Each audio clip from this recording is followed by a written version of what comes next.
রোজ রোজ একই পদ্ধতিতে চিকেন রান্না না করে রান্নার ধরন পরিবর্তন করুন। এতে একই খাবারের যেমন ভিন্ন টেস্ট পাওয়া যাবে, তেমন সবাই প্রশংসাও করবে। আসসালামু আলাইকুম দর্শক, সবাই কেমন আছেন? আশা করছি সবাই অনেক অনেক বেশি ভালো আছেন। আজকের ভিডিওতে আপনাদের একদম সহজ পদ্ধতিতে চিকেন দো পেঁয়াজা রেসিপি করে দেখাবো। ম্যারিনেশনের জন্য চিকেনগুলোকে ভালোভাবে ধুয়ে নেওয়ার পর এর মধ্যে লবণ, হলুদ, শুকনা মরিচ বাটা আর তেল দিয়ে দিচ্ছি। সবকিছু চিকেনের সঙ্গে ভালোভাবে মাখিয়ে দেওয়ার পর আধা ঘন্টার জন্য রেস্টে রেখে দেব। কড়াইতে তেল দিয়েছি, এখন এর মধ্যে লবণ হলুদ মাখানো কিছু কেটে রাখা আলু ভালোভাবে ভেজে নেব। আলুগুলো এভাবে ভেজে ব্যবহার করলে কিন্তু টেস্ট ভালো আসে, পাশাপাশি আলুর কালারটাও সুন্দর হয়। যাই হোক, আমাদের আলু কিন্তু ভাজা হয়ে গেছে। এখন আলুগুলোকে চুলা থেকে নামিয়ে নিচ্ছি। এই তেলের মধ্যেই আমরা কিছু মশলা অ্যাড করব। প্রথমে দিয়ে দিচ্ছি 2টা শুকনা মরিচ আর কিছু দারুচিনি। এরপর জয়ত্রী, এলাচ আর তেজপাতা দিয়ে এগুলোকে কিছুক্ষণ ভেজে নেব। মশলাগুলোকে কিছুক্ষণ ভেজে নেওয়ার পর এর মধ্যে দিয়ে দেব মিহি করে কুচানো পেঁয়াজ। এখন এই মশলাগুলোকে ভালোভাবে কষাতে হবে। কিছুক্ষণ কষিয়ে নেওয়ার পর এর মধ্যে দিয়ে দেব 3 চামচ আদা রসুন বাটা। এখানে আদা আর রসুন একসঙ্গে মিক্স করে বেটে নিয়েছি। আদা রসুন বাটা দেওয়ার পর কিছুক্ষণ কষিয়ে নেব। এরপর দিয়ে দেব ঝালের জন্য 1 চামচ শুকনা মরিচ বাটা। আমরা একটু ঝাল কম খেতে পছন্দ করি, তাই এখানে 1 চামচ দিয়েছি, তবে আপনারা আপনাদের প্রয়োজন মতো দিয়ে দেবেন। এরপর দিয়ে দিচ্ছি 3 চামচ জিরা ধনিয়া বাটা। এখানে জিরা আর ধনিয়া একসঙ্গে মিক্স করা আছে। এখন এই মশলাগুলোকে সময় নিয়ে বেশ কিছুক্ষণ ধরে কষিয়ে নেব। এখন এর মধ্যে দিয়ে দিচ্ছি পরিমাণ মতো লবণ।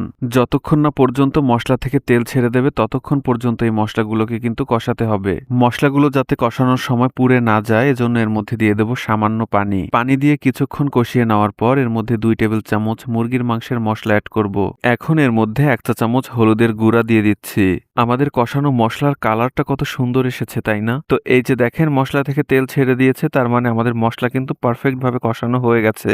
এখন এই কষানো মশলার মধ্যে দিয়ে দিচ্ছি 1 কাপ ফ্যাটানো টক দই। আবারও কিছুক্ষণ কষিয়ে নেওয়ার পর এর মধ্যে দিয়ে দেব মেরিনেট করা মুরগির মাংস।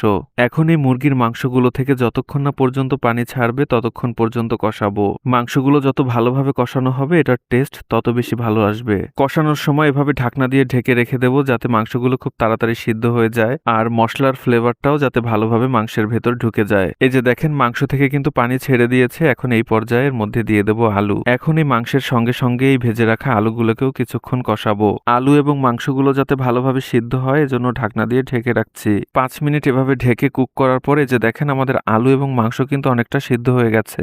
এখন এর মধ্যে ঝোলের জন্য পানি দিয়ে দিচ্ছি। এখন এগুলোকে প্রায় 5 মিনিটের মতো রান্না করে নেব।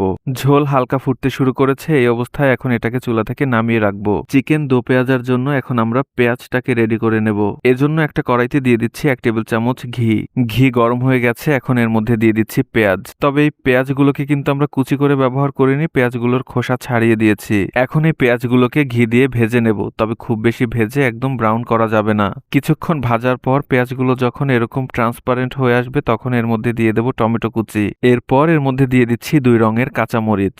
ঘি দিয়ে ভাজার কারণে সুন্দর একটা স্মেল বের হচ্ছে কিন্তু, আর এগুলোকে এভাবে দেখতেও কি দারুণ লাগছে, তাই না? এই যে দেখেন, এগুলো কিন্তু বেশ নরম হয়ে গেছে, তাই এগুলোকে আর বেশি সময় ধরে ভাজার দরকার নেই। এখন এগুলোকে চুলা থেকে নামিয়ে নিচ্ছি আর চুলায় মাংসের কড়াই বসিয়ে দিয়েছি। এখন এই মাংসের মধ্যে ঘিয়ে ভাজা পেঁয়াজ আর টমেটো দিয়ে দিচ্ছি।